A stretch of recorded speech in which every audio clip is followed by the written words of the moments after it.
Hello, Forecaster here again, and we are back for episode 71. And I am heading down into the new reactor room, which isn't quite finished. So upstairs, the final components of the reactor are being completed, and then we're going to assemble them into the final parts that we're going to need. Now, I have been working a little bit on this room in between episodes, but it's not done quite yet. But as you can see, there is a cable coming down here, and this is pretty much just for the lighting to keep mobs from spawning in here, obviously. There is another shaft just one block behind this wall here, with where I will have a cable going up that is going to carry power from the reactor itself, or the power that is produced from the reactor. So this is going to be the reactor room itself, and obviously this represents the reactor. This is where the casings are going to go. Now, you may be wondering what's up with these walls here. So, this is reinforced stone. And you used to make this by crafting reinforced plates, or reinforced alloy, or whatever it's called, advanced alloy, with smooth stone. That's no longer the case, however, and hasn't been for a while. The way you make these now is by placing down these iron scaffolds, like this.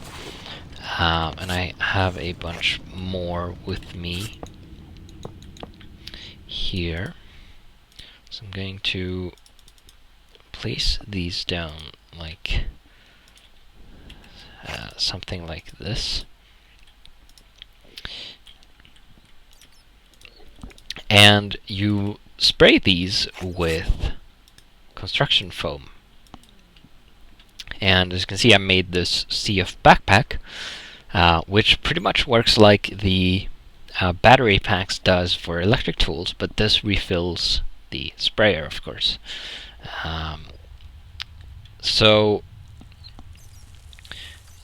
you will spray these with foam, and they will turn into reinforced construction foam instead of just construction foam, and this will eventually harden into reinforced stone. And in case you don't know, reinforced stone has a ridiculously high blast resistance compared to most other blocks. And these are simply to protect the reactor, or protect the elevator in case the reactor should explode. Now, we are a fair bit below the base, just in case, as a precaution, but we don't really need to be. If I were to build a reactor like this, and then encase this room in a layer of reinforced stone, if the reactor were to explode, the room itself would be fine.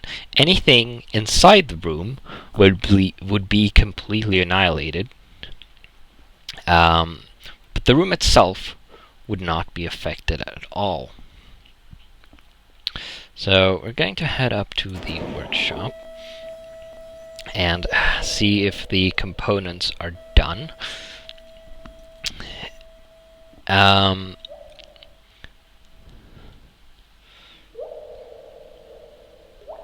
So this is going to be a proper reactor, and it's going to produce as much power as is possible. So the reactor I had before, the tiny one, which is one block, it only produces half of the potential power in the reactor fuel. Looks like we're done. So we're going to grab this stuff and make the final components. So we're going to make a fluid ejector upgrade. And a fluid-cooled reactor produces as much energy as is possible with the nuclear fuel. However, it requires a lot more infrastructure, and it's very expensive, obviously, as a result. So we have the 6 reactor chambers, the reactor itself. We have all the pressure vessels we're going to need. And we're going to need pretty much all of these. We have a redstone port. And now I need some more room. So we can get rid of some of this stuff. Maybe. Can get rid of these couple of arrows. Definitely.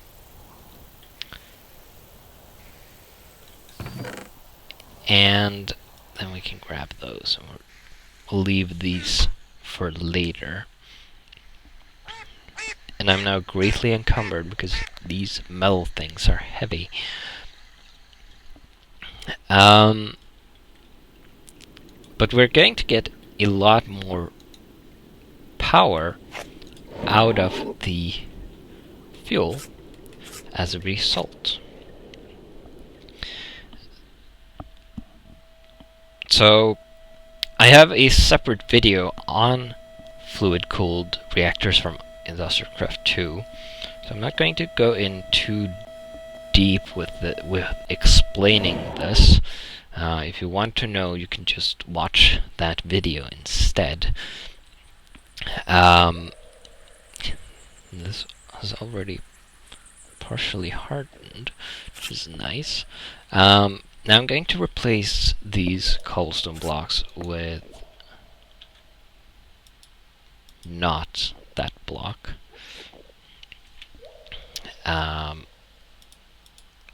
That's not what I meant to do at all. Need you back.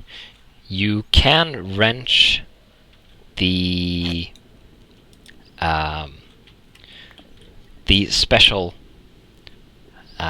blocks. You cannot wrench the pressure vessels, and they are quite hard, and with block hardness cranked up to 4 times normal, they take a while to break every single block. So I don't want to misplace one of these at all, because it would be a waste of time having to break it again and move it. So I'm going to be pretty careful when placing these.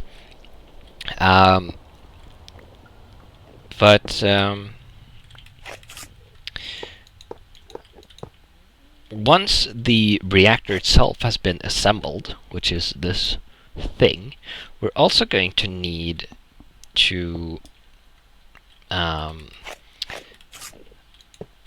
produce some coolant, and then we'll have to build a system that is going to process the coolant from the reactor. The reactor is going to output hot coolant. It's going to take in coolant and heat it, and then it's going to output the hot coolant, and then we'll need to extract the energy from the hot coolant and then pump it back into the reactor. Now, let's see, let's place these. So I want the reactor hatch here. Then I'm going to want 2 fluid ports. And I'm going to want them here. Why do you have to be here? Dang Enderman. Ow. And then I'm going to want the redstone port to be here. Then we're going to fill the rest of this wall with the vessels. So we're going to have one of the fluid ports is going to have the ejector upgrade in it, and it's going to eject the fluid directly into a Railcraft pipe. Then the coolant is going to be taken to... What do you want? Go away, Enderman.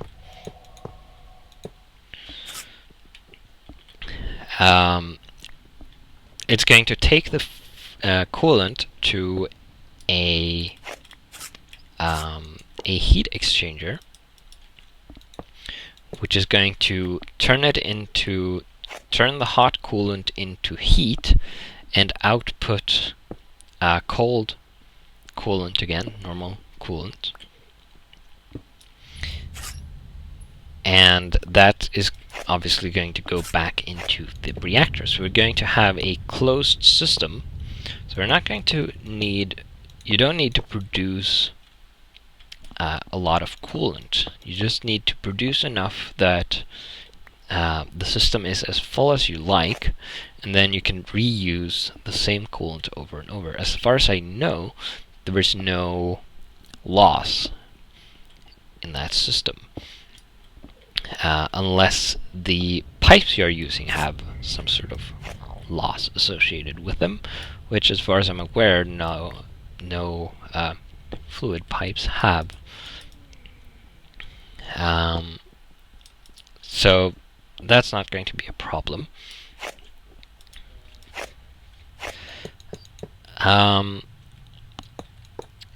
And then we're going to output the heat directly into Stirling generators, of course, and turn the heat into electricity. And that's going to go up into the power plant, the power bank in the basement, and then we'll be golden. So this is almost done.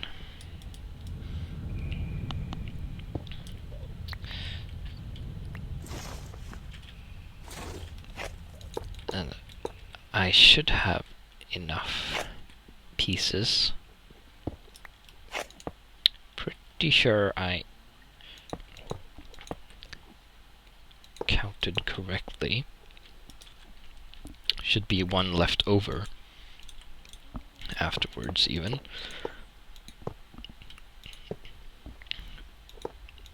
Or so I thought. Yeah, there we are. We have the final ones. Now before we close this off, we are going to have to place the reactor in here, obviously. So we're going to take my reactor that I made quite a while ago, and we want it in the center here. And you can't place the reactor chambers on their own. You have to place them next to a reactor. And I placed this cobblestone block here because otherwise the reactor would fall down, obviously. I can't place it in the air because of gravity. And then we'll place all of the reactor chambers around it like this. And you need all of the reactor chambers for this to work. You can't have one missing or something like that. When you're using this normal reactor in the EU mode, you can have as few or many reactor chambers as you like. Now if we click this hatch here, the access hatch, we'll see that the reactor is in EU mode, but we can still access this reactor from this hatch. And as soon as we close the structure off and we open this, you can see the interface changed, and it's now in fluid cooling mode. And we got 2 pressure vessels left over. So now it's the reactor itself is ready to be run. All it needs is fuel, coolant, and some cooling components and stuff like that, and the and of course the coolant handling system. Now I intend to have the coolant handling system in a room next to the reactor, but I'm going to have the pipes go into the floor and then go down a bit, and then go this way and then come back up. And I'm going to have the floor and all of the walls be reinforced stone eventually to protect surrounding infrastructure, of course. And I don't want to have holes in the wall that is going to let explosion through and damage the heat exchanging machines. So the pipes are going to go down, so the holes will, the explosion, if any gets out, it will go down, and then the pipes are going to go over to the next room. So all we'll lose if the reactor explodes is a few pipes, and the reactor itself, of course, which would be quite a shame because it was quite expensive, but still better than losing all of it.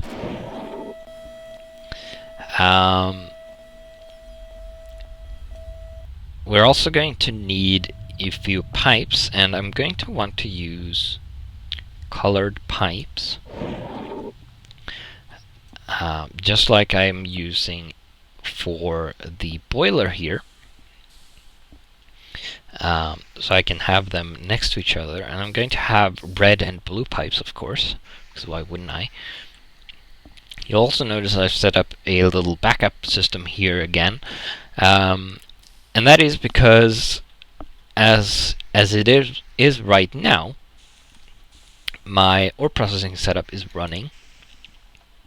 I've been mining quite a bit, and when these two machines are running at the same time, they consume more power than my boiler can produce through this turbine.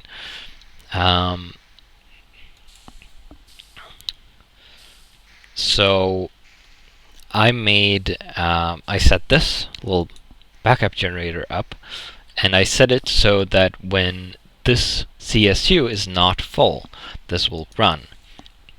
So normally both of these will be full, but when there's excessive drain on this power system, this will empty out first, because it's sending as much energy as it can into this, so this will be kept full until this runs out, when this will start to empty as well. And when this starts emptying, this cable will connect, and this will output its power buffer and into this, and it will start to generate more.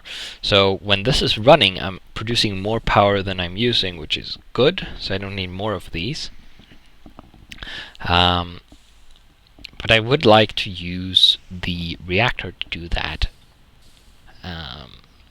instead of that, because it's more efficient. So I'm going to need some stained glass, and I'm going to need blue stained glass, and we're also going to need to produce coolant. And I'm probably going to do that off camera, because producing coolant is not particularly difficult. Um, there are two. Ow. There are two ways of producing coolant. Ow.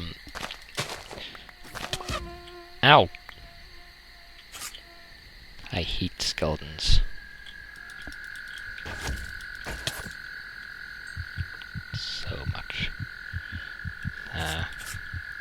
Look at this. Stupid endermen have taken dirt blocks from your grass blocks, I guess. I hate them so much. I think I need some defenses soon. Anyway, there are two ways of producing coolant, as I said, and both of them are similar. If we search for coolant, we'll see that the we do this. No? Dang. Let's see. Does this have a recipe thing? No. That's annoying. Let's check this. See if we can't get the relevant recipe. Apparently we can't. Right. Oh, right. I have to use lapis dust. Should be here somewhere or not. Anyway, you produce coolant in the fluid solid canning machine. In fluid enrich mode, if you put lapis dust here and then put normal water in the input tank, you will produce coolant, but you will produce coolant with a fluid ratio of 1:1, so you get 1 bucket of water into 1 bucket of coolant, but it will consume 8 piles of lapis dust. However, if you use distilled water, which I happen to have up top by the solar distillers, it will only consume one. It will only consume 1 pile of dust per bucket of coolant. So that's obviously what I'm going to use because I don't have a lot of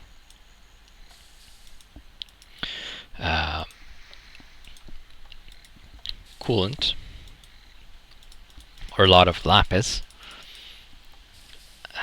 even though I can get it from the plants. They grow quite slowly. Let's see. What kind of pipe do I want? Do I need... I should probably go with gold. I'm not sure what the maximum output rate of the reactor is, but it's not like I'm hurting for gold really, so might as well use that.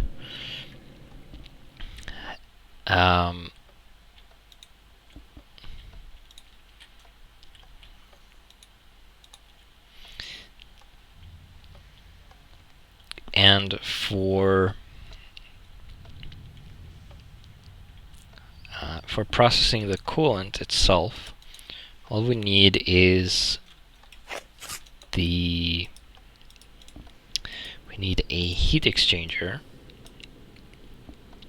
and we need a 32 of those should be more than enough.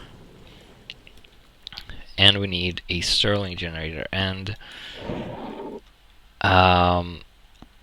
I think we only need one, at least to start with.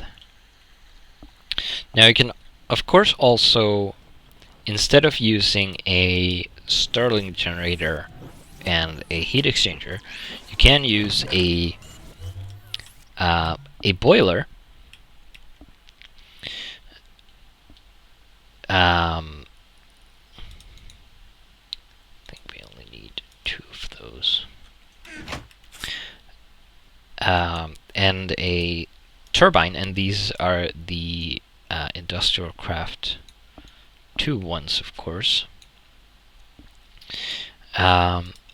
However, that doesn't actually produce more energy than the heat exchanger.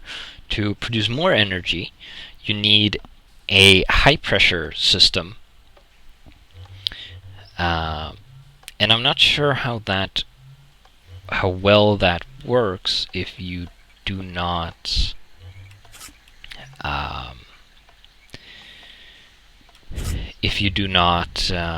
have it running all the time.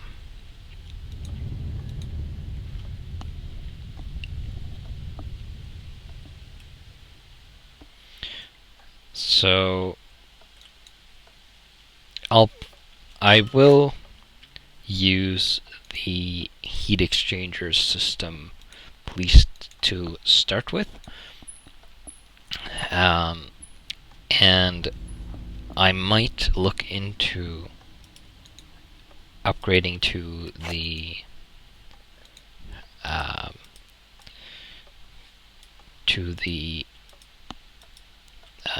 boiler, the high pressure boiler system in the future, should I need to. Because technically, by using the heat exchanger, I'm not using or extracting the most energy I can. I could get more energy out by using the boiler system, but it does require a bunch of extra infrastructure again, so it's more expensive. It also requires a little bit of maintenance because you need the boiler, or the steam turbine needs a turbine blade, similarly to the Railcraft turbine, and when that breaks, you need to replace it eventually. So I won't do that to start with. Let's go upstairs and fetch some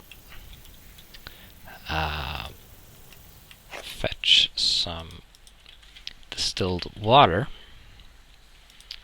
We should have plenty upstairs here. Now I'm probably going to need quite a bit to fill the system, but these are going to make more, of course.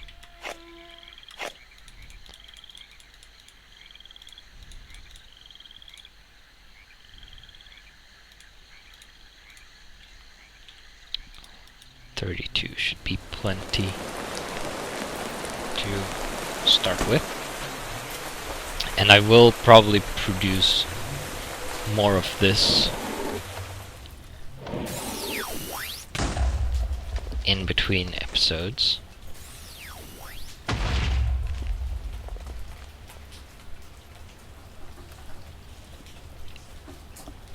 But we'll produce some right now. So if I put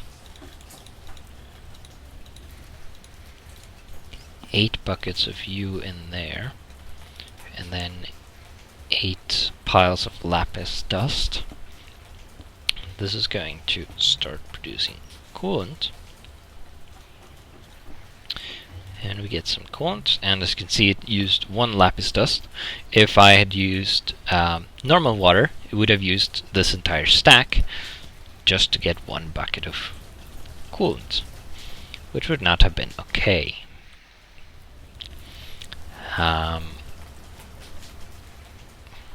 this pendulum has stopped again.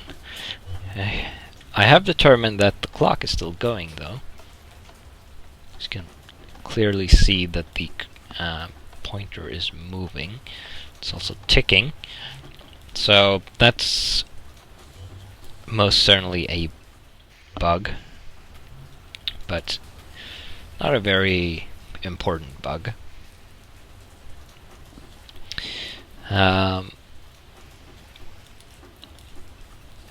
Yeah. We have unfortunately reached the end of the episode.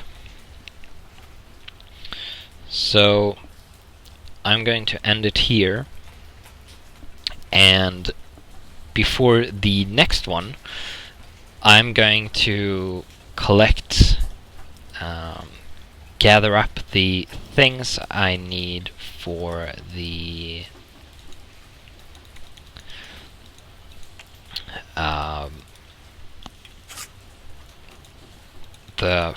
coolant processing system, and I will assemble it in the next episode. So I will see you then.